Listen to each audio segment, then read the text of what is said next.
আসসালামু আলাইকুম, আমি মাহফুজুর রহমান, ইউনিকাইলসে স্বাগতম। আজকে আপনাদেরকে পার্টস অফ স্পিচের যে ৮ প্রকার আছে তা বর্ণনা করব। পার্টস অফ স্পিচ ৮ প্রকারের মধ্যে রয়েছে noun, pronoun, verb, adjective, adverb, preposition, conjunction, interjection. তো চলেন আমরা দেখি প্রত্যেকটা কিভাবে সহজে চিনব। ১ নাম্বার নাউন। নাউন হচ্ছে সেই সকল জিনিস যা দিয়ে কোনো কিছুর নাম, বস্তু, যা আমরা দেখতে পারি অথবা দেখতে পারি না অথবা অনুভব করতে পারি, সবকিছুই নাউনের অন্তর্ভুক্ত। যেমন করিম, রহিম, সবকিছুই নাউনের অন্তর্ভুক্ত। এরপরে হচ্ছে প্রোনাউন। প্রোনাউন হচ্ছে নাউনের পরিবর্তে যা বসবে তাকেই প্রোনাউন বলে।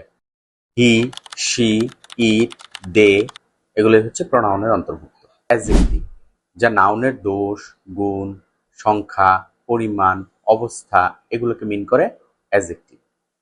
একটা উদাহরণ যদি দেই, গুড, ব্যাড, লং, নাম্বারস এগুলো হচ্ছে অ্যাডজেক্টিভের অন্তর্ভুক্ত।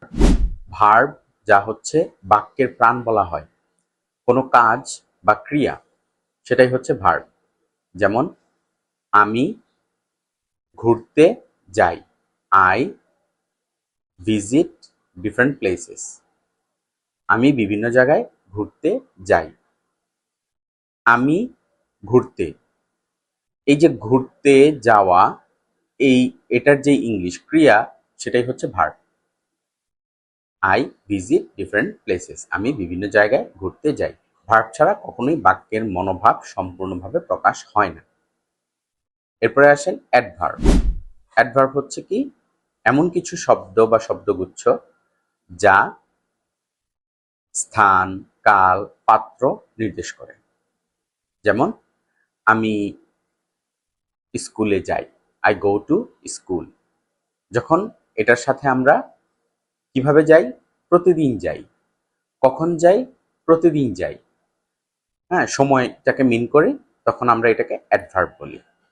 I go to school regularly, অথবা regularly I go to school. Preposition, কতগুলো শব্দকে একত্রে সংযুক্ত করার জন্য যে ছোট ছোট শব্দগুলো ব্যবহার করা হয় সেগুলো হচ্ছে প্রিপোজিশন।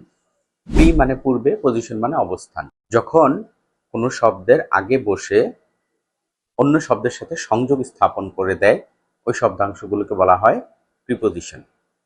বাংলায় আমরা যদি আরেকটু সহজে বুঝতে চাই, বিভক্তি। যেমন to, in, at, for, of, by. Conjunction, conjunction মানে কি, যা কনজাংক্ট করে, মানে একটার সাথে একটাকে কানেক্ট করে। যেমন অ্যান্ড, বাট, অর, দো, অলদো এগুলো, যা দুইটা বাক্যকে সংযুক্ত করে। দুইটা শব্দকে সংযুক্ত করলে সে প্রিপোজিশন, দুইটা বাক্যকে সংযুক্ত করলে সে হচ্ছে কনজাংশন। আর সবার শেষে যেটা আসে সেটা হচ্ছে ইন্টারজেকশন। ইন্টারজেকশন হচ্ছে ওহ, আহ, এলাস, এই ধরনের যে মনের আকুতি, মনের যে অবস্থাটাকে আমরা প্রকাশ করি, সেগুলো কনজাংশনের অন্তর্ভুক্ত। এবং এর মাঝে যে নির্দিষ্ট কিছু শব্দ, যেমন এলাস, এবং কিছু শব্দ আছে যেমন ফাই, হ্যাঁ, তো আমরা হোঁচট খেলে যেটা বলি বা আমরা দুঃখ কষ্ট যে আবেগটা প্রকাশ করি সেটাই হচ্ছে কনজাংশনের প্রকাশ। তো এই হচ্ছে সংক্ষেপে পার্টস অফ স্পিচ ৮টার পরিচয়। এরপরে আমরা প্রত্যেকটাকে ডিটেলসে বর্ণনা করব। ধন্যবাদ সবাইকে, ইউনিক আইএলস এর পাশে থাকবেন।